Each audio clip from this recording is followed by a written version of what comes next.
Good morning, everybody. I'm delighted to be hosting this along with my good friend, Dr. Joshua Blank, who is the director of the Texas Lyceum Poll. I'm Frank Ward. I'm the vice president of this year's Texas Lyceum Poll, and today our discussion is about informing the future, instability, and innovation in media.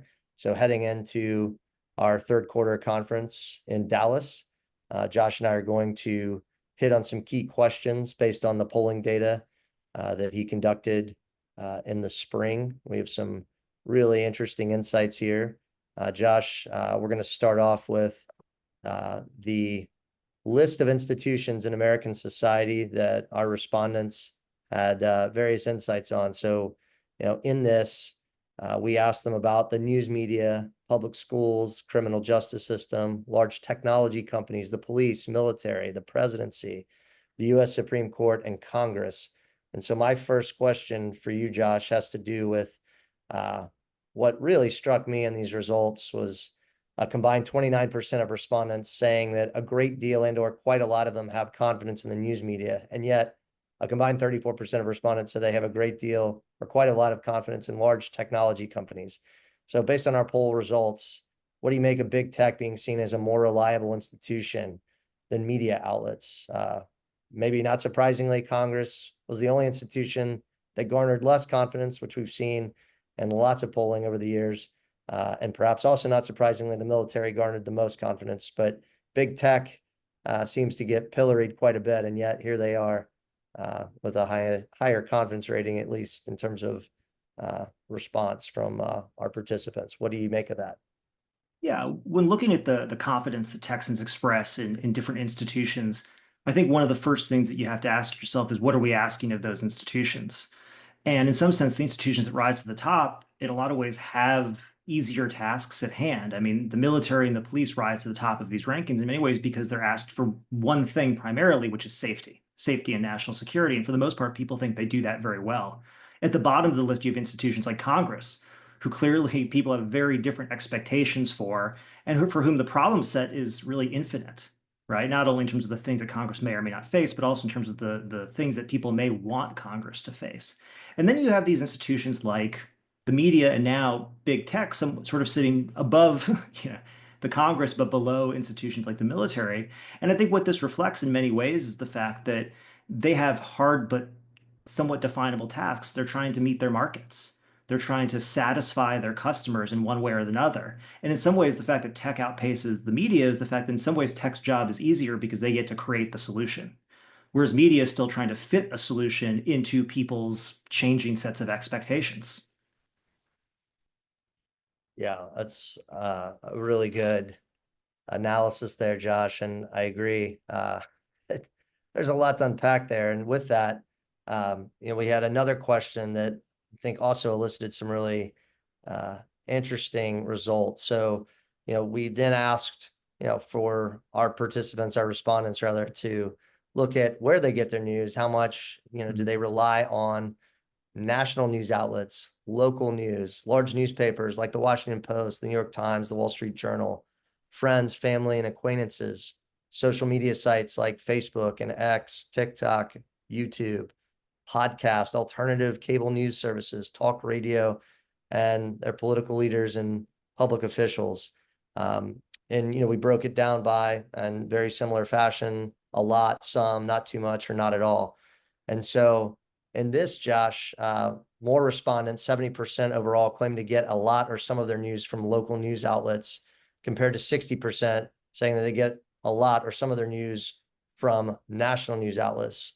This I found interesting because we increasingly hear about local news outlets declining and the decline overall of local news, and yet we see a significant number of respondents saying they rely on local news for information and at a very regular clip. What do you make of this? Yeah, this finding that I think strikes probably a lot of people funny in some ways, this reliance that people express on local news, but these sort of the constant drumbeat of the decline and death of the local news industry is sort of hard to square. And so I think, one thing to one way to contextualize these results and the reliance that Texans expressed on local news is to point out that if you're watching this, you're probably a little bit unusual in your news consumption habits, and in the sense that you've probably considered it. You've probably chosen some outlets that you think align with your level of interest, maybe your partisan affiliation.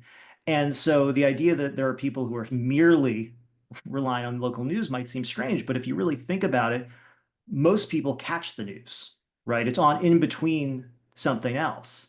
It's not something that they're seeking out on a daily and regular basis. And when they do catch the news, it tends to be local news followed by national news if they don't change the channel. And while the old saw goes that all politics is local, the reality is that everyone cares about school consolidations in their community. They want to know about road closures. They want to know when there's going to be a big event that given weekend. And all of that is only covered through local news. And what that means is that local news captures both, I would say, the heavy news consumer, but it's also going to capture the casual news consumer who merely wants to know about a lot of things. And really, one of the biggest of those things of all, especially in Texas, is the weather. And so the local news becomes this central hub really for information for communities, despite the fact that, it is in many ways under assault. Yeah.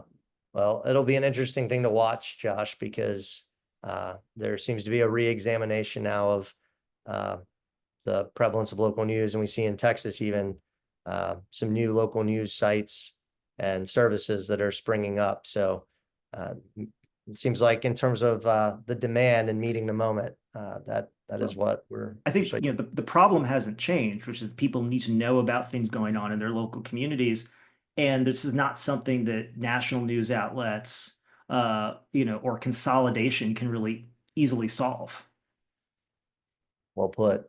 Well, as a follow-up to that, while notable, I was not surprised that 24% of respondents said they receive a lot of their news from social media sites, with another third saying they receive some of their news from sites like Facebook, Twitter, TikTok, and YouTube. Do you expect that trend to continue? And if so, what do you think that means for the future of traditional news coverage? Yeah, I mean, obviously, this is the billion-dollar question, and I wish I had a precise answer to what it meant because it would help me. But I think, people, and really in particular young people, are really accustomed to receiving information and all kinds of information through social media, whether news, entertainment, social information. And legacy media is really having a hard time figuring out what to do about that, in the sense that it was one thing to say, well, there's a couple different delivery mechanisms, between, let's say, cable, between radio, and sort of national news outlets and newspapers, and then just say, well, these can split off into sort of partisan directions with sort of different orientations. Well, that's one thing. But now I think, especially, and you brought up tech before, with Mhm. tech really entering the space where, I mean, I think the overarching goal for most of these companies is to be an everything provider, whether it be news, entertainment, social stimulation, commerce. What it means is that, ultimately the news business is a sliver of what a lot of these technology companies are engaging in. And it's a sliver really of what sort of the new market of potential news consumers are used to consuming. And so I think, to the extent you're seeing all this, I mean, for lack of a better term, thrashing in a lot of the legacy media industry, it comes about because of the fact that it's not really clear how to take high quality journalism and deliver it across multiple different delivery mechanisms, content types, content channels to multiple different audiences that you could divide up in, really infinite numbers of ways. Well, and that's actually a wonderful segue for this follow-up to the follow-up, which is looking at that legacy media piece. Mhm. Fewer than 40% of our respondents combined said they rely on large newspapers like the Times, the Post, or the Journal. And I think even the fact that we're using that without the qualifier, right? It was an established norm that Mhm. the Gray Lady or the Post or the Journal, these were, the national subscription model. People would get their local papers and often would get their national papers, and that has really shifted. And as you say, like in terms of that platform, how are people consuming their news? So few of them are now doing it in print, and even online. These legacy models are having to contend with how to disseminate all this information. But the 40% of respondents combined said they rely on large newspapers for a lot or even some of their news. Based on these trends we've seen over the past decade or more, do you see any basis for a slowdown or potentially a reversal of this momentum or movement away from mainstream news coverage, or do you expect we'll continue to see more of a shift towards the new media? The new media. That's right. It's not the 90s new media. It's the That's right. 2020s new media. That's right. Yeah. When thinking about the role of the legacy media and in particular these large newspapers and whether or not they can kind of sustain themselves in this new environment, I have a couple of different reactions looking at the data and one of the questions is sort of to say, in many ways, these entities provide something that's very important, which is they provide quality coverage. The reality of quality coverage is that it's very expensive. One of the other entities we tested in the poll was podcasts, which is I think at about 11% of people saying they use it a lot. And the podcast industry is currently in a state of serious consolidation because the reality is producing high quality podcasts is very expensive, but making money off of high quality podcasts is very hard. And so I think the legacy media, in particular, the large newspapers, have an advantage in that they have really high quality brands that they're trying to maintain because ultimately but at the same time, they're competing with, I think, a push towards much less expensive content. And in particular, sort of if you think about the role of AI and all of this and technology, in a large ways, these legacy media are feeding their competitors the quality content that they need to keep producing sort of quick hit news stories that are going to sort of circulate out to these other audiences that don't pay attention to legacy media. So I think, while the legacy media is certainly under assault from these other ends and is trying to figure it out, I would say in the current state, seem to be the case that there are people who are still committed to it. And I think like a lot of things, legacy media is going to look soon kind of like a luxury brand, and it's going to be something that people are going to choose to spend money on or not. And the question is, are there enough people willing to spend money on this luxury product, which is legacy media and high quality journalism, to sustain it and to sustain a model that ultimately is going to be necessary to feed the rest of this media ecosystem? Well, and to that point, here we are on the cusp of 250 years of the Republic, and newspapers have played such a foundational role in the dissemination of information, and especially in our politics and our way of life, and the notion that you would now be thinking of the mainstream or legacy media as perhaps trending towards a luxury product is something that I think few people would have anticipated. Curiously, as we look at some of our demographic data and we look at household income, I'm curious, Josh, how you think that influences, and not just in the data that we have here in our poll, but you've been doing this for 2 decades. You've seen these trends over time. Can you speak to how you think income is affecting the role and use of news media, and any interesting data you can suss out for us? Yeah, when we look at things that we think of as, socioeconomic factors, right, like income and education, what we tend to see in the data is that income is much less predictive of media habits. It's actually surprisingly unpredictive when we look at the amount of news and the types of news that people look at, whether they make above or below the median income. Where the real dividing line in a lot of cases is education, where, college educated Texans are just consuming more and more types of media than our non-college educated Texans. What's interesting, I would just say overall, is that no matter what you look at, this is true also if you look at homeowners versus renters, when you look across income levels, when you look at education, nonetheless, local news still comes on top, and the differences are generally pretty small. And that again speaks to the fact of why local news maintains the centrality is because whether or not again you're a avid consumer of the most up to date news, it could be part of your work or your life in a really meaningful way, or you literally could not care less about what the Congress is doing and which party's in control of what. But again, you want to know if it's going to rain this weekend, and you definitely want to know if the roads are going to be closed. And so across all these groups, you still see this one place where everybody comes together. And I think that's something that, again, as I've been looking at polling over a number of years, and especially around media consumption, it's one of those things that strikes me is that local news is always a major source for most people. It's good. And you mentioned the home ownership versus renter divide. And curious to do a bit of a deep dive on that in terms of news trends. Do you have any other details you can provide on how homeownership versus renter, uh, if you say it's really more about educational background than maybe socioeconomics, but is there uh, some sort of bifurcation and trend between a homeowner and a renter that affects, where they say they get their news from? Yeah, but I would say that's mostly probably driven by age. And so just to say there's really no difference in terms of their consumption of local news, but where you do see differences, you are going to see more consumption of legacy media among homeowners because homeowners tend to be older. And given the difficulty it is taking for young people to get into homes, in sort of the current environment, what you see is, most renters tend to be younger and they tend to be looking more to social media, to more alternative sources of information than sort of traditional media, which again, I think is more of a reflection of age than necessarily, and habit than necessarily homeownership itself. I think you just keyed in on something that hadn't occurred to me until now, which is the notion that, as we talk about the American dream and the notion of home ownership often being the defining notion of fulfilling that dream. If you have, the established norms of having more income, being more settled, having more time, this idea that maybe there is this divide between legacy media and newer sources of information, more, people who are basically having to take longer, it's costing more to get in. I don't know. I think you may be onto something there. Well, I'll just say this. I think one of the things that's nice, I mean, look, media technology is always changing.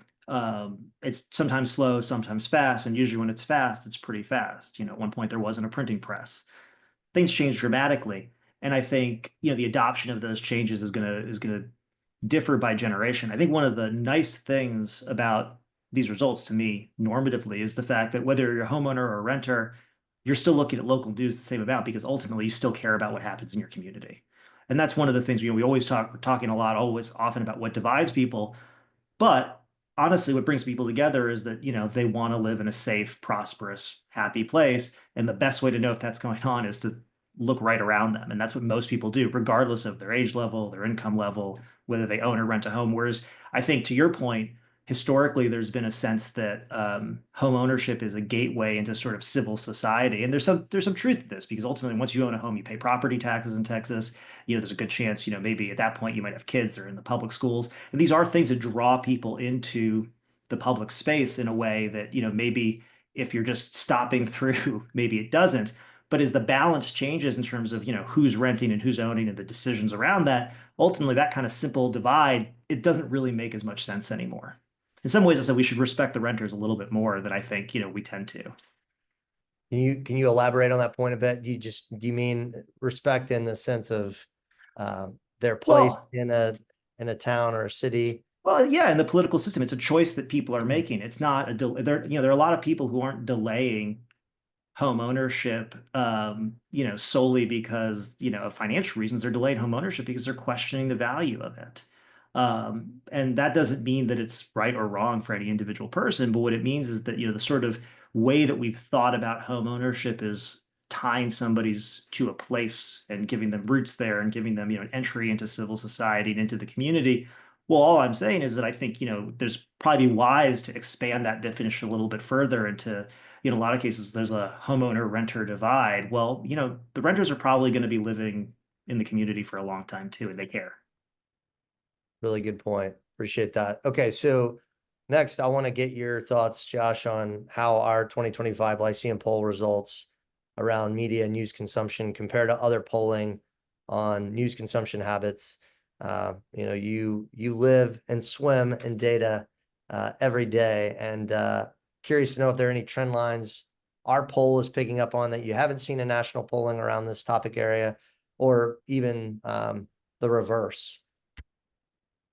Yeah, when I'm looking at sort of this poll in the context of the history of the poll and thinking in particular about these media results in relation to other that I've seen, I think the first thing that we should just note here is that the Lyceum poll provides a really unique data source here.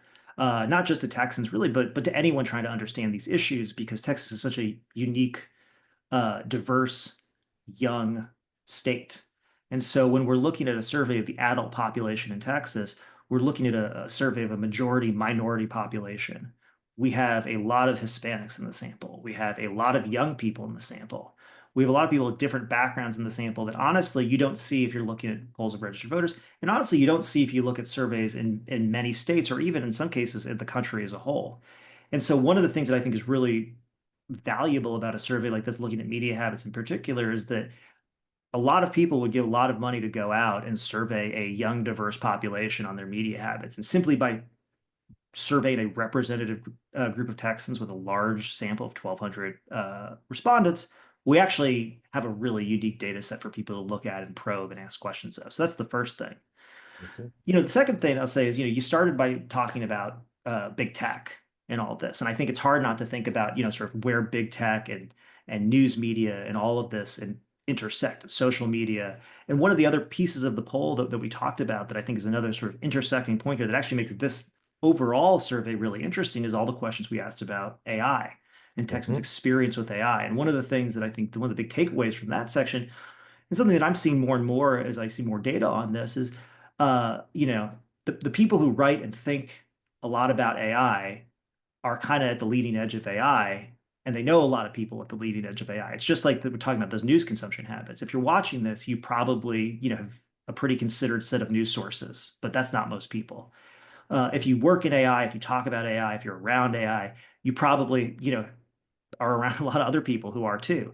Most people are not. Most people are still sort of figuring out what this technology means for them and how it works. And I think what's interesting about this poll is sort of thinking about in what ways this data can actually, in some ways, speak to itself within the poll, because there's a sort of similar confidence in the news media technology, similar levels of sort of use and confidence and sort of AI technologies. And one of the questions that I have, and this data really kind of makes me think a lot about, is, this question about legacy media. And legacy media becomes sort of the feeding source for the high quality content that a lot of, I think, new entrants are going to try to mobilize to create alternative content streams for a lot less money, right? Whether it's turning, New York Times articles and other stuff into a podcast or refashioning stuff, copyright, whatever. I'm setting that aside, not a lawyer here, but into new content that's inexpensive, right? But I think you look at all this and you say, number one, is that what people are ready for? And I'm not sure yet that that's what they are ready for. But two, there is this overall question of, at some point, does the snake eat its tail? If these new entrants kind of continually take the content of the high quality legacy media to create cheaper alternatives packaged in formats that actually pushes the audience away from the legacy media, at what point does this sort of new media just collapse? And I don't think that there's really a survey out there that I've seen that can kind of look to the public attitudes around this and try to provide some of the guardrails and some of the thoughts about how this might work in the way that this poll really does, which is really, I think, a unique resource in this space and time. I was going to close on that one, but as you were talking more about our AI polling data, one thing that's come up again and again is the reliability of the information being produced. Mhm.